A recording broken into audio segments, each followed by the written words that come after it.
Class 4 over the 1200 metres for race number 3, including a debutante and a couple of lightly raced individuals as well. Headed by Arizona Blizzard, though. Start number 22 for him. Course and distance, though, for the first time. Sharp Hunter, 5th last week behind Gracie Dead. Haven Street's the debutante. Best Runner, just having his 3rd start, as is Pearly Treasure, Cool Army, Horse Prosperous and the Happy Bunch. And down to Starlight as a course and distance winner in November at huge odds, $54 he was then. Haven Street, the newcomer's got a little bit of speed, but overall his trials have looked quite poor. The Happy Bunch Starlet might take up the running. Super Junior's got some tactical versatility. He could lead. Best Runner's going to kick through, and they could set up positions quite quickly, so easing the tempo mid-race.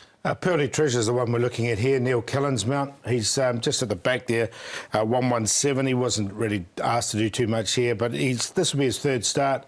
He's a fit horse going into this particular contest. He's looked okay in his 2 starts today.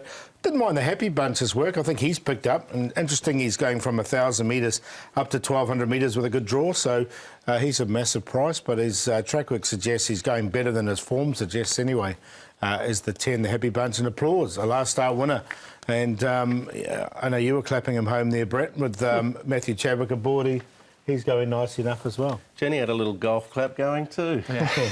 That seems like a pretty good place to start then. Applause beating Starlet last time out as they swung for home.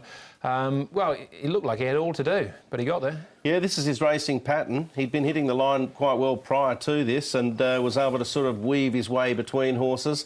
Starlet's run another reasonably honest race. Just the last 50 sort of tested him, but he could easily get nearer the front here and maybe get a more economical run. You can just see Applause, great turn of acceleration. If he pulls off a run like this again, it'd be hard to stop again. Yeah, that's the key. Can he put 2 together? That's yeah. a question mark I had. All right, that's Applause and Starlight. Arizona Blizzard, now he's had a sort of mixed his racing this year, all weather and turf. This is his last start effort behind Butte Butte. He was declared a roarer off the back of this 4th as well behind Butte Butte. Initially, he'd been a dirt horse, an all-weather horse, and he'd put in a massive performance when he won on the all-weather and a couple of big runs placing-wise as well, but he's just so unreliable.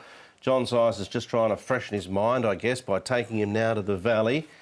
He's one you've got to take with a pinch of salt. I mean, he's finished alongside Speedy King there, who came out and won on the weekend, but you're just not sure what you're going to get from him. I put him in on a place line because I always thought he was a dirt horse, but he showed to me there that he's not, and I thought that was good form race. So I thought he's worth a chance. All right, Super Junior's come up as favourites. Here's his trial coming in behind a horse we haven't seen yet, but the winner, Gunnison, has got very good form out of Sydney. Yeah, he looks nice, the winner of this trial. But Super Junior's had 3 trials in total now coming in. He's quite forward in condition.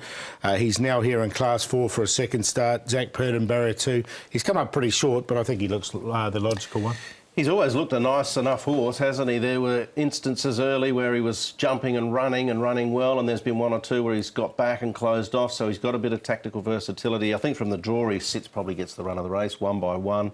He'll have his chance from there. All right, OK, those are the clues. Paul, he's on top for you, is he, Super Junior? Yeah, I've put him on top. I'd like to see him on that all-weather. I think he's really well bred for that all-weather. I think he would be really tough to beat on that, but he's still, this is a weak race, I thought, so I put him on top. But the Happy Bunch would be my long shot. He's a big price, this one. He's $31 and $10 a place currently, or $9.90 a place. Arizona Blizzard, we'll put him in there for 3rd because it was a good form race there. And Sharp Hunter for 4th. He caught the eye when he ran a nice race last time. 2, 10, 1, 3, 10 each way. I didn't put the Happy Bunch in, but his trials initially, he was fast, and if he was up on the pace, he could run a better race, as Paul's suggesting. I've gone Super Junior, Applause, Starlet, Sharp Hunter. I went the Quinella to the banker with the 11 and 12, but there's a couple of in that race, I think, at a bit of value that could sneak in. I thought I'd found a long shot there as well, and Best Runner, but he's $7.70 now, so I might need a bit of a rethink on that.